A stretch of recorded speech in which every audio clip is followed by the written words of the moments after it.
We look at cabinet or parliamentary system of government.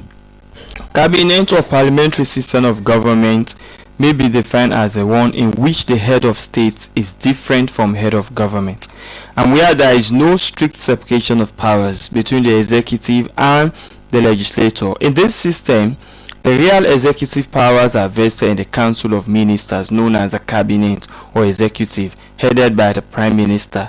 And all cabinet ministers are chosen from the legislator and are still members of the legislature from where they derive the powers.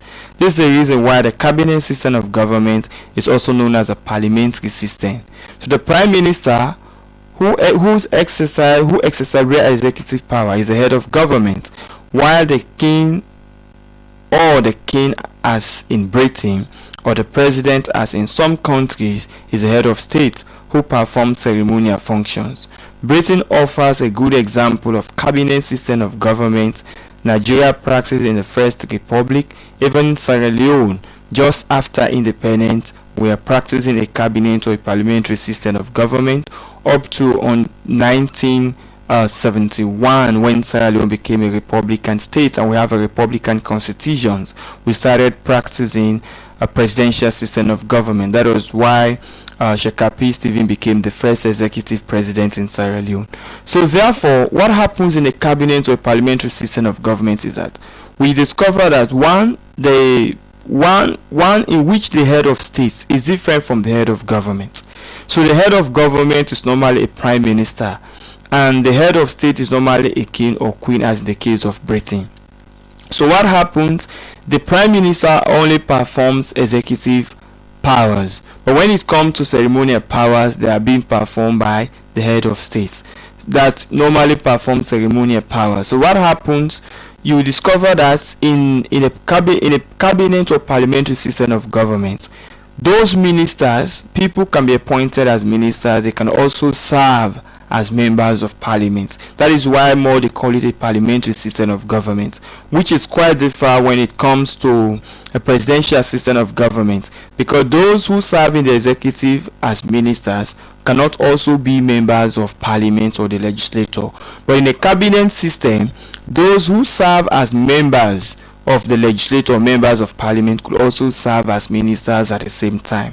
That is what is common with a cabinet or a parliamentary system of government. So it is difficult to have a strict adherence to the principle of separation of powers, especially in a cabinet or a parliamentary system of government. So if you're new to this channel, please click on the subscribe button below. Okay, thank you. Now we look at the characteristics or features of a cabinet system of government. One, the head of state is different from the head of government. As we said, in the presidential system, the president is both the head of state and head of government. But in the cabinet system or parliamentary system, the head of state is different from the head of government. Of course, there is no strict separation of powers between the executive and the legislative arms of government. They are being fused. Why there is no separation of powers? Because the concept of separation of powers is saying the three organs of government must be separated in terms of control, functions, and personnel. But you discover in the cabinet system, the members of the legislators could also serve as members of the cabinet. So that means there is no strict separation of powers. Then of course the prime minister is the head of government, while the king or queen or the president is the head of state. Then the prime minister exercises real executive powers. The head of state performs ceremonial functions. Another feature is also the prime minister and all cabinet ministers are chosen from the legislature, and they form what is called parliamentary executive. So the prime minister is not directly being elected by the electorate. In other words, they only vote in for the members of parliament. These members of parliament in return will now choose a prime minister. So that is another common character. Then of course the executive arms of government derives its authority from the legislative arms. Then the executing it directly the executive is directly responsible to the legislator. Remember, we say in the presidential system of government, the executive arms of government is directly responsible to the constitutions, because the constitution is supreme and not to the legislator. But here, the executive is directly responsible to the legislator. The party having majority in the legislature control both the executive and the legislature, from where the prime minister and ministers of cabinet are chosen. So the party with the highest seat in parliament will choose a prime minister, and it is the same party that is also going to produce ministers. That is what happens in the presidential cabinet system of government. Then the prime minister is also the parliamentary leader of the party in power. Then the prime minister has the power to dismiss any minister in his cabinet. Then the executive is indirectly responsible to the electorate. In other words, the executive is not directly responsible to the electorate. It is only the legislator that is directly responsible to the electorate. Then the stability of this system depends upon the ruling party controlling a reasonable majority in parliament, because most of the decisions of majority based control by the ruling party, especially the party with the highest number of seats in parliament. So also look at another forms of government.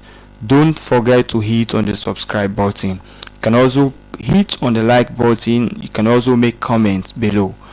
Now we look at the monarchy system of government. As a monarchy may be defined as a form of government under the rule of a king, queen or emperor, known as a monarch. In some countries, the monarch is the sole ruler and has absolute authority. This means that the power of the monarch is unlimited and is both the head of state and head of government. In modern times, some countries operate monarchical form of government, in which the monarch has limited powers and therefore performs ceremonial functions. Monarchy is a dynastic system of rule in which the monarch is succeeded by his or her children, and power is transferred from one generation to another. So the monarchy system of government, the key thing here is that the monarchy is a dynastic system of rule. That means he's being succeeded by his or her children. There is no election there. So if you are a king, when you died, automatically you're going to be succeeded by your children. So therefore, power can be transferred from one generation to another. When you look at the presidential system of government, you don't transfer power from one generation to another because you are being elected by the electorate. And you also have a fixed tenure of office. When your tenure of office comes to an end, you have to hand over the office. But when you look at the monarch system, somebody will remain to be a king or queen till death. Because here, in the monarchy system, what happens, the powers can be transferred from one generation to another. And this can only take place after the demise or the death of the king or queen. So that is what is common with the monarchical system of government. So therefore, when you look at the monarchy, it has a lot of differences when it comes to the presidential system of government. But let's look at the features or attributes or characteristics of a monarchical system of government. One, it is a government by a king or queen. So if it is a government being headed by a king or queen, we can refer to that government as a monarchy system of government. These forms of government is hereditary. This is not a form of government that is based on elections. It's based on heredity, that there is a transfer of power from one generation to another. It is also based on age-long cultural practices. A monarchical system is based on age-long cultural practices for generations, for thousands of years. Countries have been practicing it. Then the monarch is the individual representative and the organs of the supreme power. There is no talking about three organs of government. No, the monarch here is the individual representative and the organ of the supreme power. Then the monarch is a natural institution. That is how in a monarchical system is being looked at. They said these people have divine rights. They have been divine. They have been ordained by God to rule for life. So it is a natural institution. And obedience to the monarch is as natural as obedience of a child to his or her parents. So that is how a monarch is being considered. It is a natural institution